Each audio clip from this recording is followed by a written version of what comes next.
Welcome to this explainer. Usually we think of books as just vessels of knowledge, right? Tools meant to educate or inspire or maybe just entertain us. But today we're exploring history's most dangerous, absolutely cursed texts. We're going to look at books that aren't just controversial, but are legitimately feared by the people who know their dark histories. We're talking ancient artifacts and terrifying lore that have literally sparked legends of madness, possession, and fatal curses. So grab a seat, get comfortable, maybe leave a light on for this one, and let's dive right in. So this entire exploration actually kicked off with a direct message I got from a subscriber. It was just a totally normal evening, and they sent over a photo of a book cover that honestly instantly sent chills down my spine. They explained that just a day or two prior, they were cleaning out their house, tossing old junk from a storeroom. And right there at the very bottom of this old box that had belonged to their grandfather, they found this. A Gujarati book dealing directly with black magic and dark rituals. It wasn't just old, it felt completely out of place, just hiding right there in a normal family home. And the physical book itself? An absolute nightmare. It was covered with human skulls, scattered bones, blazing fire, and these incredibly creepy faces doing some sort of ritual. But inside, it detailed an occult practice known as Vashikaran. Now, in the context of the specific book, Vashikaran was described as an occult technique used for complete mind control. It literally gave step-by-step instructions on how to attach dark, evil spirits to a specific person's life, basically to relentlessly follow and severely torment them. Just imagine holding a physical book in your hands that serves as a literal how-to guide for ruining someone's life with dark entities. Crazy, right? So reading that message completely shifted my perspective. It gave me this very real, very visceral sense of dread. And it got me wondering, if a simple, locally printed book discovered in a random family storeroom can contain content this disturbing, what on earth lies inside the pages of the world's most historically infamous books? If this is just the tip of the iceberg, how deep and how dark does this rabbit hole go when we look at global artifacts that have been feared for centuries? Well, let's scale up and find out. All right, our first stop takes us to Section 1, the Vatican's Dark Grimoire. You see, once you understand what's actually inside this 16th century text, you start to see exactly why the Vatican reportedly keeps it permanently locked away in their secret archives. Its terrifying reputation earned it a pretty chilling nickname, the Gospel of Satan. The legend goes that the person who wrote the Grand Grimoire didn't do it of their own free will. Actually, the lore claims the author was directly possessed by Satan himself during the drafting process. So this means that while human hands physically held the quill and put the words onto the parchment, the words themselves, they belong to the devil. It's literally believed to be the devil's dictation, bringing pure, unfiltered darkness straight into the physical world. According to occult legends, the Grand Grimoire is actually highly organized. It's split into two incredibly dangerous parts. Step 1 is entirely focused on the rituals and the very specific tools you'd need to summon Lucifer and other powerful demons into our realm. Then Step 2 details exactly how to contact the spirits of the dead, communicate with them, and use dark practices to locate hidden treasures. It's essentially a manual for leveraging ultimate evil for personal gain. And because it provides this supposed direct pathway to summoning demons, it's considered way too deadly for normal human hands to possess, which is exactly why it remains locked away today. But there is a text that pushes the fear even further. Section 2, the Book of the Dead.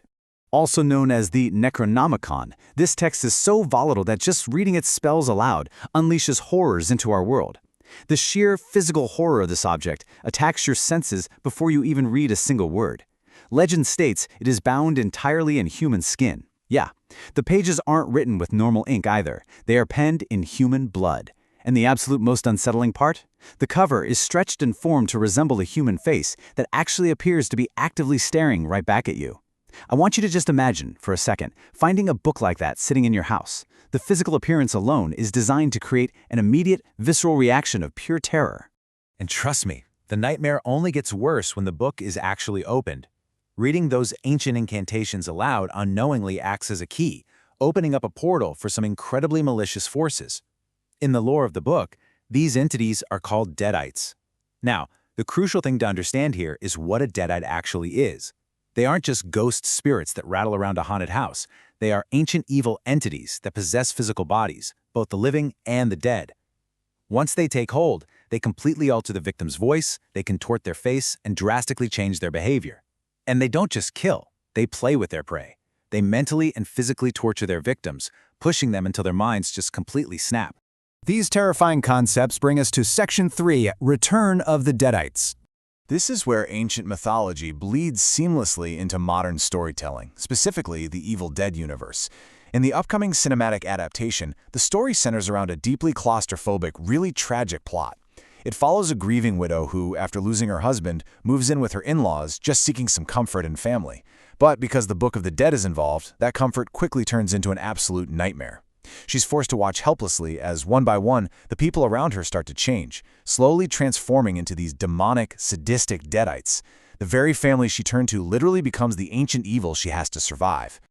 This relentless pacing creates a pure survival nightmare. It is no longer just a spooky campfire story. When the Deadites take over, there is zero reasoning with them.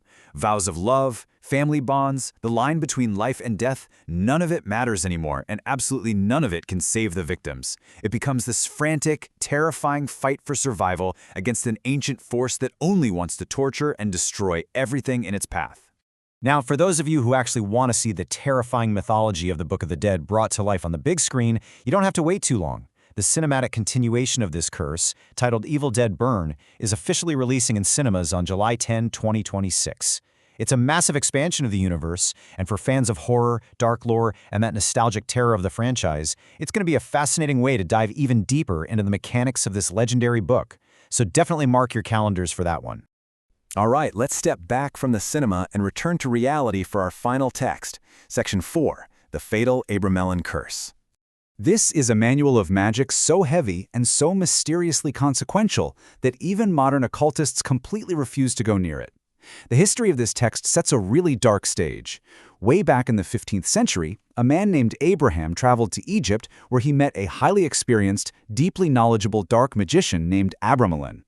Abramelin shared his intense occult practices, and to preserve this knowledge for future generations, Abraham wrote it all down.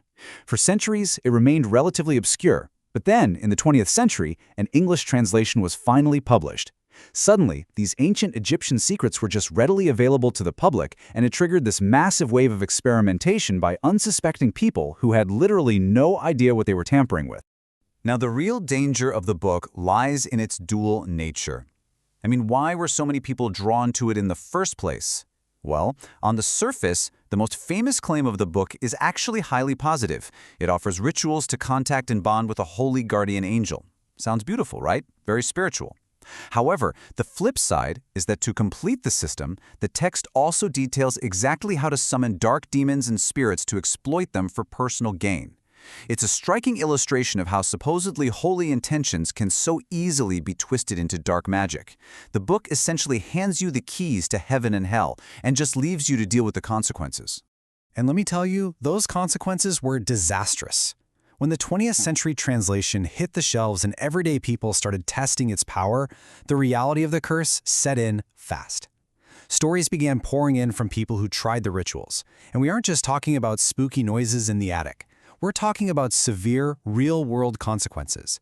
People reported sudden streaks of horrific bad luck, devastating personal curses that completely ruined their lives, and in several documented cases, alleged fatalities. The curse of the book seemed to latch on to anyone who dared to test it, cementing its modern reputation as a fatally cursed artifact that should absolutely, without a doubt, be left alone.